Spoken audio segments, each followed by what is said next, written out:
Vamos lá, meninos. Olá. Vamos para mais uma aula dessa semana, né? A aula sobre absolutismo na França, dando continuidade aos nossos assuntos para a nossa prova, que daqui a pouco está chegando. Então, nas aulas da semana passada, nós tratamos de assuntos como a Guerra dos 30 Anos e o absolutismo de forma geral, né? Eu expliquei o que foi absolutismo, os teóricos absolutistas e me passei com relação a uma informação importante que eu tinha que ter dado a vocês. Então, antes de eu continuar, isso aí é a imagem de uma sala no Palácio de Versalhes, na França, onde governou Luís XIV, o Rei Sol, tornou exemplo de Estado de governo absolutista que nós vamos falar hoje, certo? Então, eu preciso explicar uma coisa para vocês antes de ir propriamente dito para o absolutismo na França. As bases da economia do absolutismo, as bases econômicas do absolutismo. Então, eu era para ter colocado isso na aula passada e me passei, então resolvi dar porque é algo que eu sei que eu vou cobrar na prova e vocês precisam saber. Então, existem duas coisas que sustentavam esse sistema de governo absolutista, que era o mercantilismo e o colonialismo.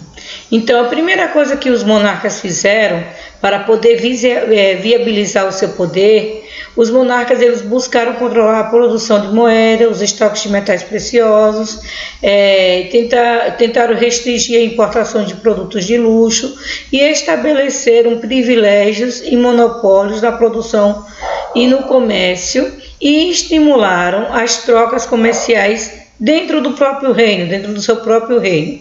Então, essas práticas todas que eu citei em cima, elas ficaram denominadas como mercantilismo, certo? Então, essa é a primeira base do absolutismo. A segunda base era o colonialismo. Quando a gente falou sobre a expansão marítima, a gente viu que muitas monarquias, como Portugal, Espanha, França, entre outros, buscaram estabelecer domínio sobre novos territórios.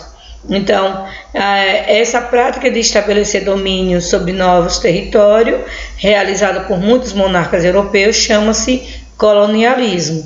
Então, essas são as duas bases econômicas do absolutismo, tá ok? Para poder agora a gente passar para o absolutismo na França e ver como ele foi consolidado por lá. Vamos entender como era a França absolutista, a sociedade absolutista, não só na França, mas uma sociedade onde tem um governo absolutista, ela era da seguinte maneira. O rei, ele tinha poder ilimitado e reduzia os poderes dos nobres e da igreja, né, porque o poder estava concentrado nas mãos do rei, não é? Do governante. Então, os nobres e clero, ele tinha isenção de impostos e cargos políticos e pensões concedidas pelo rei. Lembra que quando a gente falou sobre o fortalecimento dos reinos?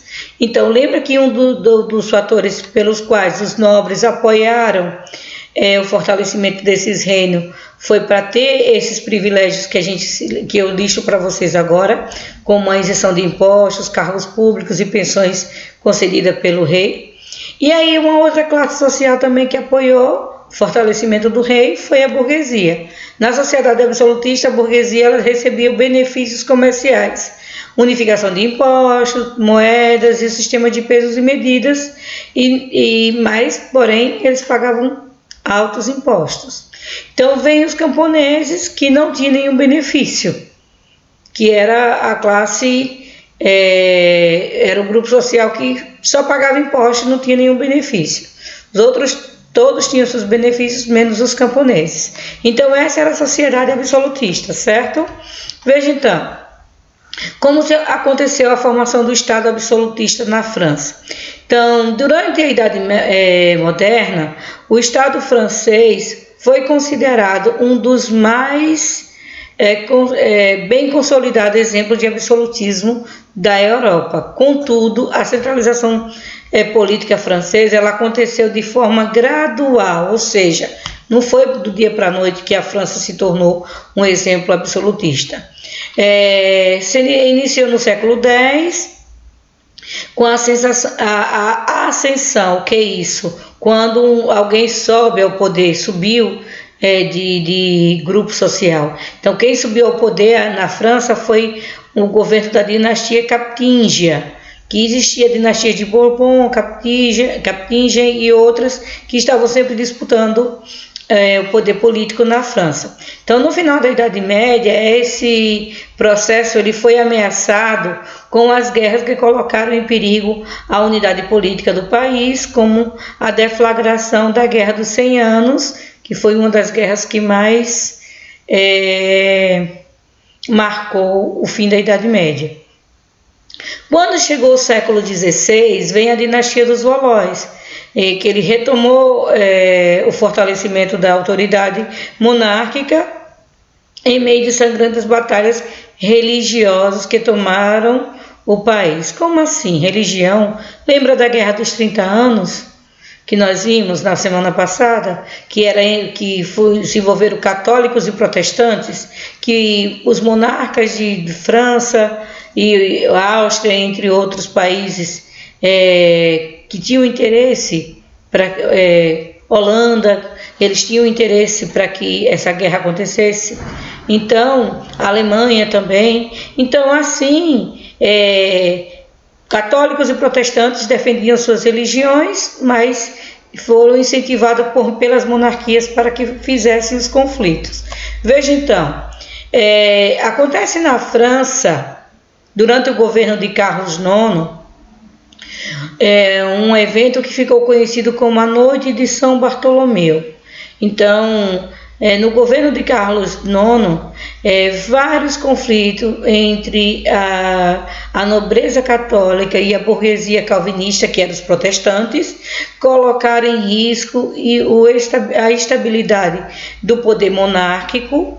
E assim, em 24 de agosto de 1572, a Noite de São Bartolomeu, ele marcou um dos mais violentos confrontos confrontos com a morte de 30 mil moradores da cidade de Paris. Veja, disputas religiosas, disputa de poder que levou somente nenhuma das batalhas, 30 mil pessoas morreram. Então, hoje em dia, a gente está falando de 50 mil pessoas que vem morrendo ao longo dessa pandemia. Imagine 30 mil pessoas morrendo numa batalha, uma única batalha, né? Então, assim, depois disso, a França tem o início do governo de uma outra dinastia. Que dinastia foi essa agora que passou a governar? Os Bourbon. Então, e aí é essa dinastia que vai consolidar o governo absolutista na França. Então, quem começa governando depois desse episódio trágico que levou à morte de 30 mil pessoas foi Henrique III, que teve que reafirmar sua autoridade em uma guerra contra o nobre Henrique de Guise e o protestante Henrique de Navarra. 3 Henrique numa guerra só, muito Henrique para uma guerra, que também ambicionava a sucessão do governo, ou seja, que queria governar depois de Carlos IX, né? Então, nesse conflito que ficou popularmente conhecido como a Guerra dos 3 Henrique, os protestantes saíram vencedores. Mais uma vez aí protestantes e católicos envolvidos. Dessa forma, teve início a dinastia Bourbon, sob a liderança de Henrique IV. Veja então, para reafirmar, para dar fim aos conflitos de ordem religiosa, ou seja, entre católicos e protestantes, o que Henrique IV faz? Ele assina um tratado, um documento conhecido como Edito de Nantes. De acordo com esse edito, ele concedia liberdade de culto aos protestantes. E aí não era isso tudo que os protestantes estavam buscando? Liberdade de culto? E aí, por meio do Edito de Nantes, Henrique IV ele concede essa liberdade de culto, que não vai durar muito tempo. Vamos ver então. Chega ao poder então Luís XIII. É a era agora dos Luís. A gente vai até Luís XVI, certo? Luís XIII, ele chega ao trono e não governou muito. Digamos que ele botou alguém praticamente para governar junto com ele, que assumiu a administração. Foi um ministro que tomou a frente de tudo praticamente, que foi o cardeal Richelieu. Olha aí a igreja envolvida. Então, o cardeal Richelieu, ele fez, com os poderes de Estado nas suas mãos, Richelieu tomou medidas que ampliavam os poderes da monarquia, então, sobre os nobres e comerciantes do país. Além disso, uma outra coisa que ele fez, ele colocou a França contra a dinastia de Hamburgo durante a Guerra dos 30 Anos, que nós vimos nas aulas da semana passada. Então, o triunfo do governo francês nesse conflito enriqueceu, lembra que a França ganhou, enriqueceu os cofres do Estado e estabeleceu importantes domínios coloniais na França daquela época. Veja, estamos agora no governo de Henrique XIII. Vamos para, ainda assim, a França precisava se firmar ainda mais como governo absolutista, precisava realmente ter o poder concentrado nas mãos do rei. Vamos ver quem é que entra para a história do absolutismo na França com isso. O governo de Luís XIV, o conhecido Rei Sol.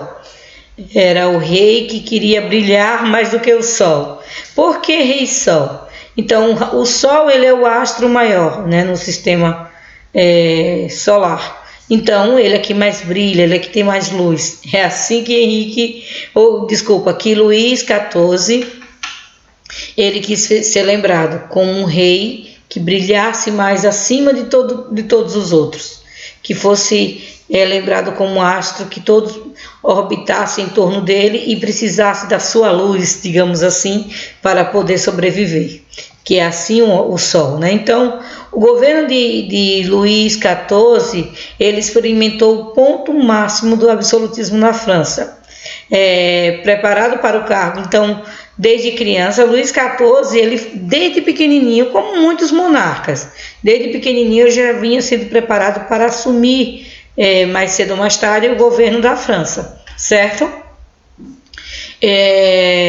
O rei Luís XIV, preparado desde criança, o rei Luís XIV sintetizou a supremacia do governo absolutista ao dizer, olha uma frase que ele sempre dizia, aí eu não coloquei como frase, ele dizia o Estado, ao dizer que o Estado era ele mesmo, Luís XIV, ele sempre dizia, o Estado sou eu, ou seja, ele era quem mandava, ele era quem estava à frente de qualquer coisa.